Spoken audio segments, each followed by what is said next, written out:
மக்களே, இது நாள் வரையும் நான் நின்று தான் வந்து பேசி பார்த்துருப்பீங்க. இப்போ நான் உட்காந்து கூட பேசுகிறேன். நான் உட்காந்துருக்க இந்த இடம் அவலாஞ்சி லேக்கு எங்கே இருக்குது அப்படின்னா, ஊட்டியிலேருந்து 24 கிலோமீட்டர் தூரத்தில் நல்லா அருமையான இடம். காரில் 2 வீலர்லாம் வர முடியும், பஸ்ஸிலலாம் வர வாய்ப்பு இல்லை, சொந்த வாகனம் மட்டும் தான் வர முடியும். பாருங்கள், அவலாஞ்சி லேக்கு ரொம்ப அருமையாக இருக்குது. இந்த உச்சி வெயிலில் உட்காந்துருந்தாலும் நல்லா ஜில்லுன்னு காற்று வந்து அந்த ஏரியிலேருந்து அடிக்கிற காற்று இது மாதிரி சிலுன்னு இருக்குது, நல்லா இருக்குது. பாருங்கள், பின்னாடி வந்து ஒரு அருவி ஒன்று வரும். பின்னாடி திரும்பி பாருங்கள், ஒரு அருவி ஒன்று இருக்கும். நல்ல சுத்தமான தண்ணீர், அப்படியே சலன்னு சின்ன ஓடையாக வந்துட்டு இருக்கு. இந்த ஓடை தான் வந்து உங்களுக்கு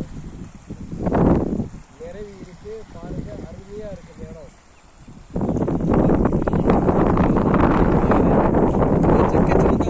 அப்படின்ற படம் எடுத்த இடம் இங்கே தான். அதை பாருங்கள், ஏத்தாப்புல திரும்பி பாருங்கள், அதுதான் அந்த மேட்டில் தான் வந்து செக்கச்சந்த படம் எடுத்தாங்க.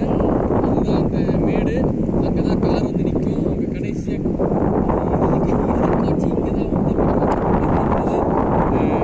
தெளிவாக தெரிகிறது. நன்றாக பாருங்கள், இந்த இடம் தான் செக்கச்சவந்த வானம் என்ற படம் எடுத்த இடம். நம்ம வந்து மறுமுனையில் இருக்கோம், நடுவில் தண்ணி இருக்குது. இது எதிர்முனை